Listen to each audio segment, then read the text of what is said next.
Hey coaches, hope everybody's having a great week, and I'm looking forward to this last session for our basketball academy for season one. And I'm looking forward to this next month with our basketball camp and our 3-on-3 tournament coming up in April. And let's finish strong. Let's be enthusiastic. We're going to talk about some upcoming events, especially the basketball camp and the 3-on-3 tournaments. So let's really encourage these players to take what they've learned and to continue working on it and to continue to get better. We had a great trip in Hong Kong. I just got back from Hong Kong recently, coaching in our Dalat team in our basketball tournament, and I want to take a few moments just to touch base on that and to talk about coaching in an actual game.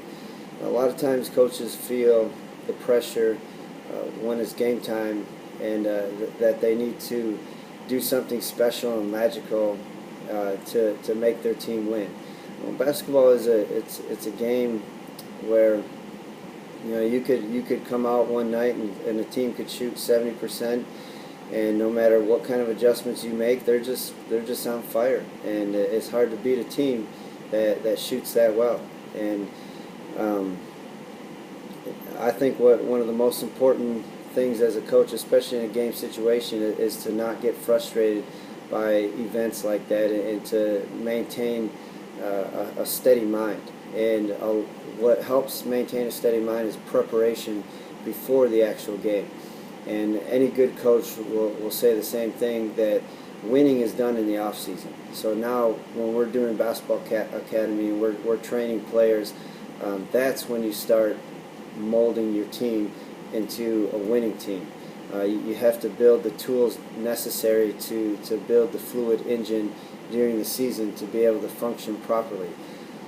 If you can do a good job of that, and if you can get players to work hard and to buy into this concept, once you get into an actual game, you're going to find that your role is more of managing substitutions, making sure that you have the right players on the court at the right time, and making the proper adjustments.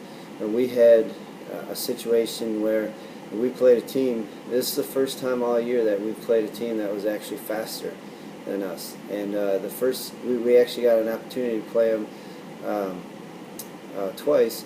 First time we played them, we did our normal man-to-man defense, full court, high pressure, and they were faster than us. They got by us and were scoring. So then we switched to a zone, a 1-2-2 zone, which is a defense that we go to often, and we know quite well. And that didn't work. Going to the zone, they were still too fast for us. We couldn't rotate properly, and they ended up beating us. One of the adjustments that we made the second game around is we switched to a much slower pace 2-3 zone, and our players have never run a 2-3 zone this year, because that's just not something that we teach, because we don't have to. We're small, we're fast, and so we try to pressure the backcourt as much as possible.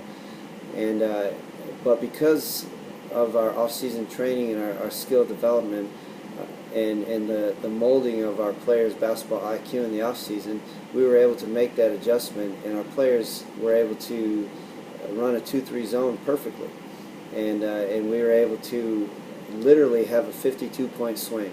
The first time we played them, we lost by over 25 points, and the second time we played them, making that one simple adjustment, we beat them by over 20. And so that's one of those things. That's why it's so important for us to try to mold and to develop players in the off season, so that they have the capabilities of doing the adjustments. Another role as a coach is to manage substitutions. There's a lot of different philosophies as far as when you should sub players out, who you should leave in the game. For me, it just depends on the situation. You have to really have awareness of when your players are starting to get fatigued, and even if you have a player that has hit 3 shots in a row, if they're starting to get fatigued, you got to sub them out, because once they start getting fatigued, then they're going to make mistakes on defense, and they may score 6 points in a row, but they're going to give up 8, or they're going to commit a quick foul or commit a quick 2 fouls, which could end up hurting the team in the long run. So you have to have that steady frame of mind and understanding the big picture within the game and what your goal is, and to be able to proper sub players out at the proper time. In managing that, you have to be able to manage substitutions in the sense where you have to know who your scorers are on the court at all times, and where the gaps are in the defense, so that you can play to your strengths at all times as much as possible, and to hide your weaknesses at all times. And that has a lot to do with your substitutions. So those are your 2 major roles when you're coaching in a game situation, is to be able to manage player substitutions and to be able to make the proper adjustments to help your team become successful.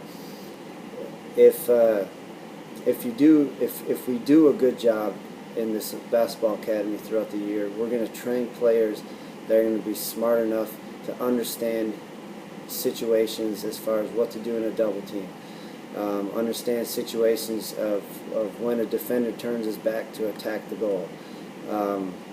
We're going to be working on all of these concepts during the basketball academy, and these are things that will make players successful in any game situation, and it makes our job easier as coaches to make sure that our players are well prepared ahead of time. If we wait till the last moment, if we wait till the season to try to prepare them, it's going to be very difficult. So we'll talk more about this weekend, and I'm really looking forward to this last basketball academy. I think we've had a great 6 sessions, and I think it's only going to get better, and I'm excited for season 2, because season 2 is where we're going to really start to see progress among the players, and we just got to continue to give them positive reinforcement and encouragement to stick with it and to continue to practice to get better, and that's the only way that they're going to see improvement. So we'll talk more about game strategy and situations this weekend, and I'll see you Sunday.